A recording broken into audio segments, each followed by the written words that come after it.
Long time no see. Still childless? Guess you're just defective since you can't even show off a grand kid. Even though there's been a lot between Susan and me in the past, looking back, it still feels like my guts are boiling with anger. After all, the harassment for not being able to have children has been too much. I don't know how badly she wanted grandchildren, but blaming me 100% for not being able to have children is something I really wish she'd stop. To think there are people who would say something as awful as calling someone defective, in a way, it's almost impressive. I'm at the park right now. And I'm not alone. They're right over there. The look on Susan's face when I said that. The grandchild she must have been so desperately wanting to see was right there. But reality is cruel. She hasn't realized that what she's done will come back to her, how blissfully unaware she is. It's about time she realizes. I won't let her forget now. I'm Rachel, a 45-year-old housewife. I love children, which led me to earn a teaching license at university, and I worked as a teacher at a public elementary school. Being a teacher had its tough moments, but the joy of being involved in the children's growth made me feel like it was my true calling. I was devoted to my job, but one day, a childhood friend introduced me to someone. That was how I met Simon, my husband. Simon was 25 at the time. He had graduated from college and was working as a teacher at a middle school. He seemed to struggle with finding opportunities to meet people. Being busy with work at the middle school. He hadn't dated much, focused on his studies through college. He had talked to a friend about wanting to try dating, which led to the introduction. When I was introduced to Simon by my friend, I wasn't seeing anyone and was focused on my work. So, I wasn't too keen on the idea, but since my friend had gone through the trouble of setting it up, I thought I might as well meet him once. I remember that day clearly. We had arranged to meet at a cafe, but he was quite late. I thought to myself, if he doesn't show up in the next 30 minutes, I'll leave. Just then, I saw someone running into the cafe. I'm so sorry for making you wait. Simon arrived, out of breath, looking like he could barely stand. No, it's okay. I was just starting to worry, that's all. Actually, one of my students asked me for book recommendations. We got so caught up talking about it that I lost track of time. Hearing his response, I couldn't help but burst into laughter. At the same time, it was clear to me that he wasn't a bad person. Someone who could get that excited about books with a student must be well loved. And imagining Simon getting so involved in recommending books to a student that he forgot our meeting made him seem all the more endearing. I'm sorry for laughing so much when we've just met. I want to know more about you. Do you? Seeing your smile made me feel like my nerves just disappeared. You were nervous? Yes. Well, I didn't expect to meet such a wonderful woman. Simon said, somewhat shyly. Come on. I'm almost 35, you know? I'm probably quite a bit older than you. I'm 25 now, but age doesn't matter to me. From there, Simon and I got to know each other better. His passion for work, his kindness towards others, and most importantly, the respect he had from his students became very clear. It seemed Simon thought highly of me too. It hasn't been long since we met, but I'd regret it if I didn't say this now. Would you consider dating me with marriage in mind? Simon looked at me, his face turning red. I had already made up my mind. If it's with you, I think we can build a good relationship. Spending time with Simon was always enjoyable. Even outside of our dates, I found myself wanting to be with him more. Then, Simon proposed. Ever since I met you, Rachel, I've thought how nice it would be to be together forever. Will you marry me? Yes. I feel like I can be happy with you, Simon. I didn't hesitate with my answer. We met each other's parents and decided to get married, Simon and I. The idea of marrying the person I love and living together was something I couldn't have imagined a while ago. When getting married, we discussed our future work and the possibility of having children. One of the reasons I fell for Simon was because he genuinely respected my thoughts and life choices. I want to continue working even after we get married. Above all, I love my current job as a teacher. I've always felt that about you, Rachel. But what about kids? I'd like to have them if possible, but I want to respect your decision when it comes to actually having them. Of course, I want children too. It might be hard balancing work and family, but I hope we can start trying for a baby soon. Simon and I agreed to try for a baby within our capabilities while continuing our jobs. Such things are blessings, after all, and not entirely within our control. However, we were oblivious to the brewing storm in our peaceful life. I'm heading out for work. Got it. You'll be back by dinner, right? Take care. After seeing Simon off, I was having coffee alone in the living room when the doorbell rang. Hello, Rachel. Hello, Susan. Simon's at school for sport practice. What's up? Then, Susan, Simon's mother and thus my mother-in-law, seemed disappointed for a moment but quickly turned to face me and blurted out. It's almost a year since you got married, isn't it? Yes, thanks to you. That's not what I mean. Before taking care of other people's children, you should have your own. If you can't even manage that, you might as well quit your job. Susan looked at me with frustration, as if her message wasn't getting across. That's quite sudden to say. Isn't it about time? Or were you planning to wait until you're in a stable condition? Are you talking about having a baby? You are 35, right? It's normal to have 2 or 3 kids by now. The sudden inquiry about children took me aback. But this isn't something I can control at will, so I decided to be honest. Simon and I have talked about it, and we'll let you know as soon as there's good news. What are you talking about so carelessly? I can't understand how you can be so laid back about this. I was puzzled by her increasingly anxious demeanor, considering she seemed calm when we met before our marriage. I'm sorry if I make you feel something. But this isn't something I can manage on my own. So, what? Are you saying it's Simon's fault? As she said that, Susan stormed into the room. Then, from inside, I heard Susan's voice. What's this machine? I bumped my foot against it. I'm sorry. That's an air purifier. An air purifier? This big? I have a dust allergy, so I'm extra careful about air quality. I'm sensitive to house dust, and it can make me sneeze uncontrollably. It's also for keeping the air clean. Sorry if it's in the way. Susan let out a huge sigh. Huh? Are you saying you're coddling yourself? Coddling, you say? That's right. You're making your body weaker by fussing over dust and garbage. If you need fresh air, just open a window. Unfortunately, we live on the 2nd floor of an apartment in a busy area, where exhaust fumes are a concern. Well, but with the exhaust gas, we can't really open the windows much. Relying on such a nonsensical machine. That's why you can't have kids. Susan looked at me as if she was absolutely certain she was right. If you really want children, come to my house next week. Yeah, but... It's fine.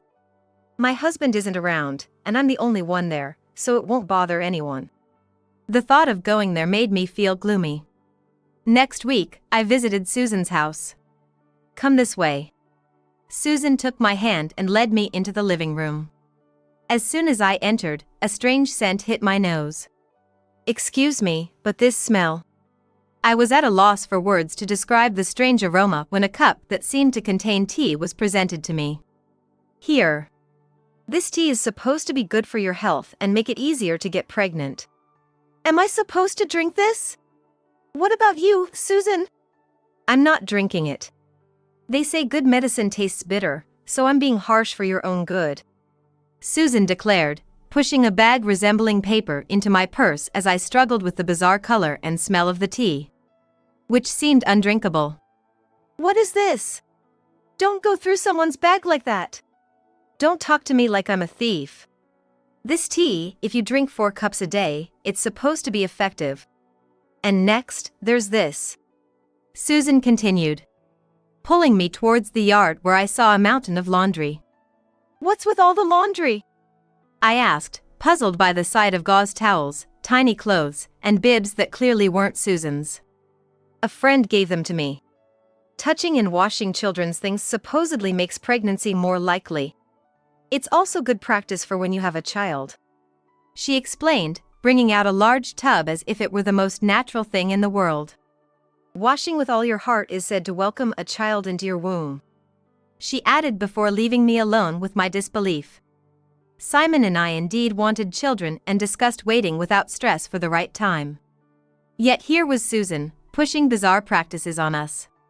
Frustrated but unable to leave without doing anything. I washed and hung the children's clothes as told. "Susan, I'm done." "Then come back the day after tomorrow and wash like you did today." "But I have work." "Work? You can find time before or after work if you really want children," she countered, pushing me to the limits of my patience. Out of sheer stubbornness, I followed Susan's instructions. Washing unknown children's clothes by hand in the cold night air, leading to severely chapped hands despite using hand cream. "What happened to your hands?"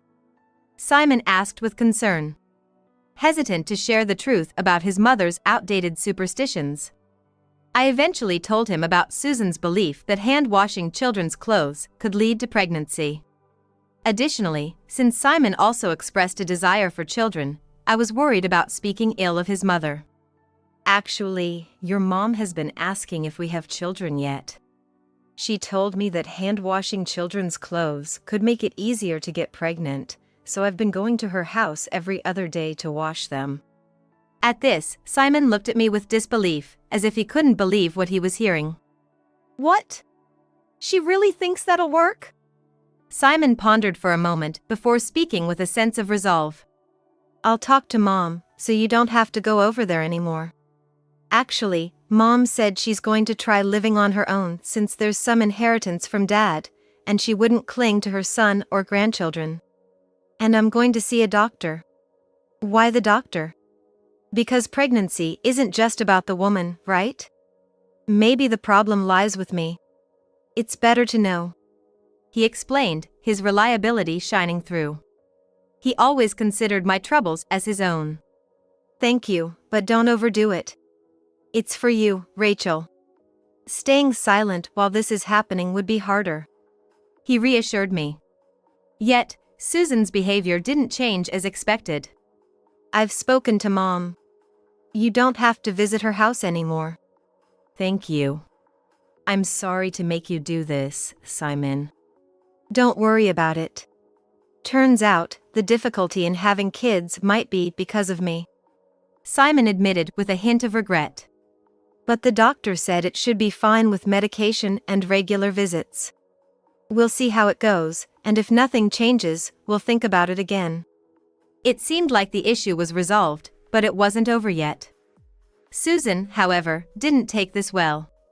Despite Simon's efforts to intervene, she sent a package filled with books on pregnancy and a letter expressing her anger, misunderstanding her persistence for concern. The books were about pregnancy and parenting, showing significant signs of wear. Honestly, I harbored mixed feelings of anger and disbelief towards Susan for going this far. When I shared this with Simon, it seemed he felt the same way. "Even though I told her to stop, she's still doing this?" "What should we do with these books? Even if she tells us to read them, honestly."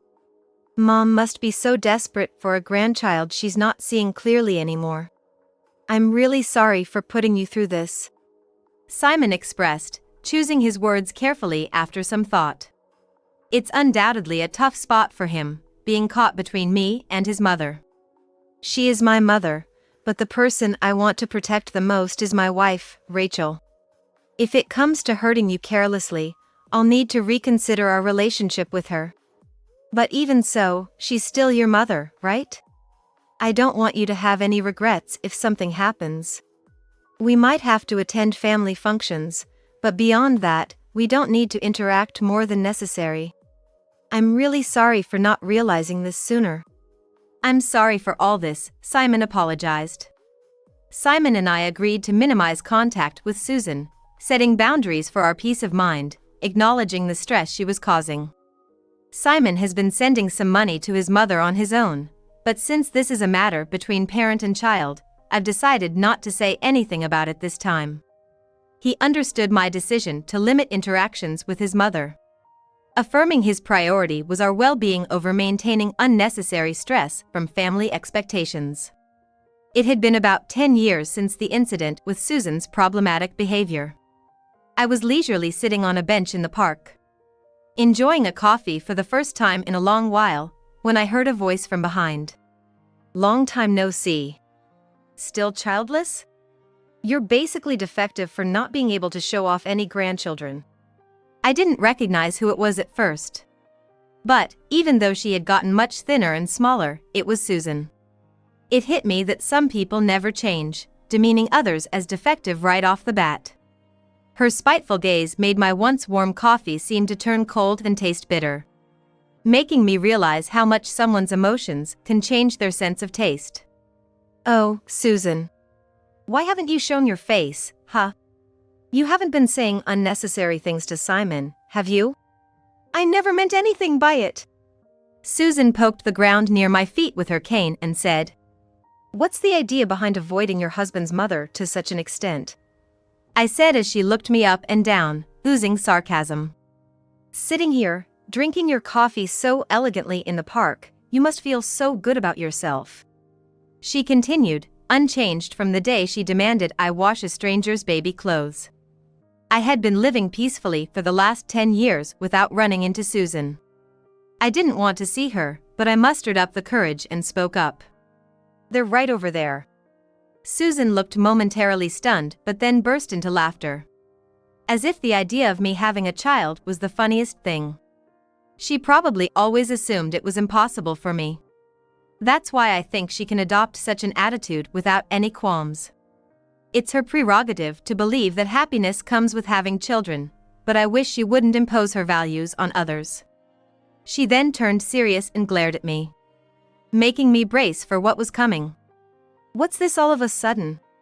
Aren't you quite a bit older than Simon? No way you could have kids." Certainly, I am older than Simon, but being older doesn't justify the assumption that I can't have children. It's an unfair conclusion, she claimed, ignoring the fact that many couples with age gaps have children all the time.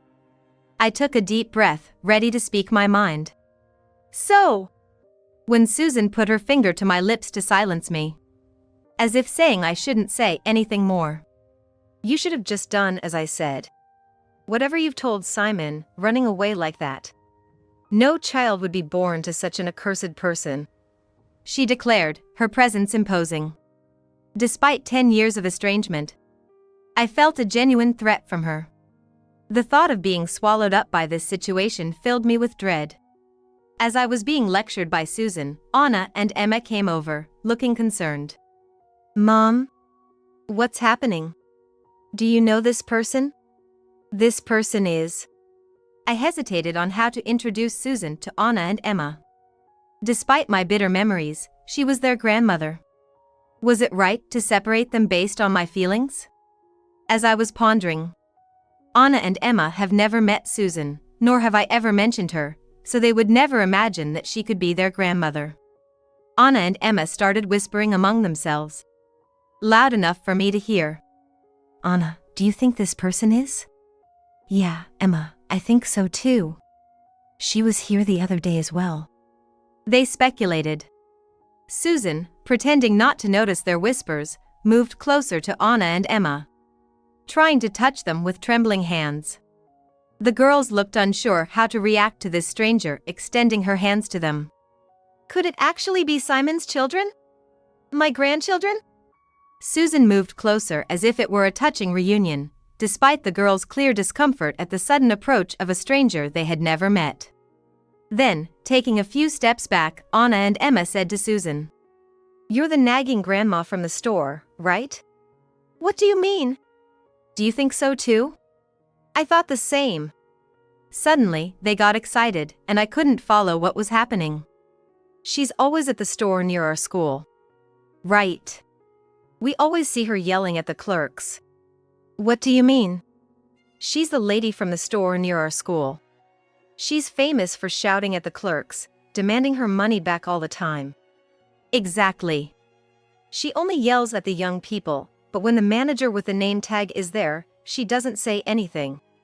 I had never heard such stories before. But it was clear she was picking her targets. It's just that I'm teaching them that they should listen to their elders. I'm doing the right thing. What? Anna and Emma looked at me, perhaps thinking I was being unfairly accused by the nagging store grandma. Mom hasn't done anything wrong. Please stop. They pleaded as Susan pretended not to hear and moved closer. For Susan, this encounter with Anna and Emma might have seemed like a momentous reunion. Tears welling up in her eyes. Are you really my grandchildren?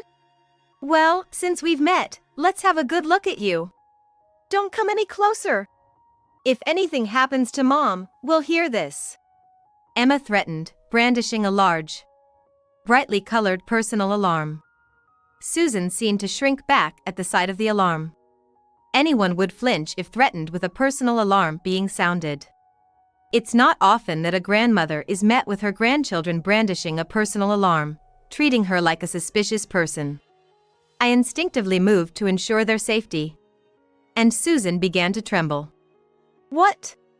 It must be a shock to be treated like a stranger by the grandchildren she had longed to meet, I thought, seeing her shake. Susan looked significantly diminished in her state of trembling. However, I was more concerned about something else and decided to confront her further. According to Anna and Emma, you've been demanding refunds at the store? Why is that? Because they're pushing useless stuff on me, and it's causing me trouble. Susan responded, her tone suddenly firm, insisting she had done nothing wrong. I decided to ask what Susan would least want to hear. Are you having financial difficulties? Is that why you can do such embarrassing things in public? Embarrassing? Don't say such disrespectful things to your elders. She snapped back, clearly disliking that I had hit a nerve, her bravado faltering. But normally, it's embarrassing to act so boldly only towards young clerks. To not feel that embarrassment, well, that's just like you, Susan. Enough. Shut up. Susan bit back in frustration. Then Anna, with a puzzled expression, said, This lady always brings out empty containers after eating and yells for a refund. Indeed. Waving around empty containers and shouting was quite an extreme behavior. What?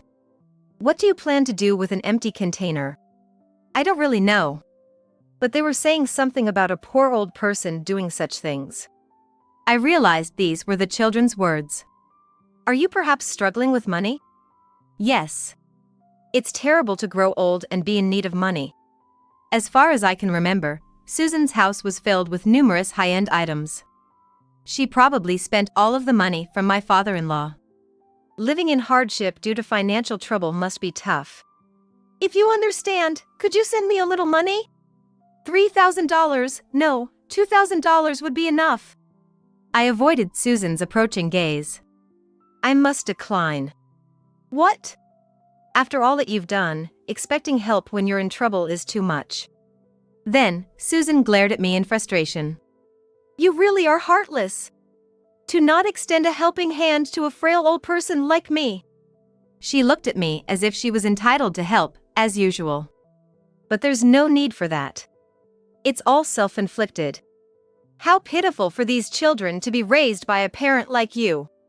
Then, Anna and Emma stood in front of me and said to Susan, We're not pitiful at all. We love our mom, so stop saying mean things.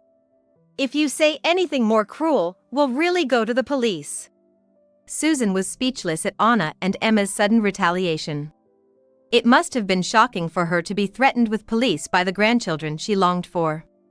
If that's how it is, shall I give you what you currently need? Really? Of course. Just wait a moment. I ran to a nearby store and bought something. What's this? Do you think I'm old enough to use this? I placed adult diapers in front of Susan. The package labeled Comfort Care Diapers was enough to intimidate her. Susan's face turned red with anger. You made me wash children's clothes until my hands cracked, saying it was practice for when you have children. Don't you remember? Susan's face became uneasy. After mumbling for a bit, she whispered, "That was for your own good, and I wanted grandchildren quickly. All my friends had them, and I was the only one left out." So, it's the same for me. For Susan's sake. Wanting grandchildren just because others have them, are you a child? Susan glared at me resentfully. Treating people as old or as children, you'll see karma. It's convenient for you to do as you please, but not others. Then, Simon's voice came from behind. He happened to see us. You're not still harassing Rachel, are you? Harassment? That sounds so harsh. It was just a little. I explained the recent events to Simon. It seems Susan is out of money. She's been causing trouble at the store. Last time I visited, her house was filled with high-end bags and wallets. Simon's usually calm expression turned stern. Mom, wasn't it a lie that you'd live off Dad's inheritance without bothering us? And didn't you promise not to approach Rachel anymore? Well, running into Rachel was just a coincidence. A coincidence? In such a big park, especially a children's park, running into Rachel by chance, who would believe that? Susan fell silent, hit by Simon's accurate guess. You've been hoarding high-end items, still doing that? Well, I just bought bags and shoes to match the places, and they piled up. I've been sending a little money from my allowance, and you were buying bags and wallets to the point they were rolling around? I told you before to only buy what you need. I feel betrayed. Then Susan clung to Simon. It's all a mistake. A lie. What's mistake? A lie? It's clear you're lying, Mom. Don't contact us anymore. And of course, I won't send any money. Simon turned and walked away without looking back at Susan. Susan collapsed on the spot. Rejected by her own son and unable to recover. If you had just had children sooner. If you had them while I could still see. It's not like I had children for Susan. With that, I left with Anna and Emma, hoping never to see her again. I warned Anna and Emma to be careful of Susan when going to school, but it seems they never encountered her again. One day, we got a call from the hospital. Apparently, a few days after our meeting, Susan tripped and fell at a supermarket step.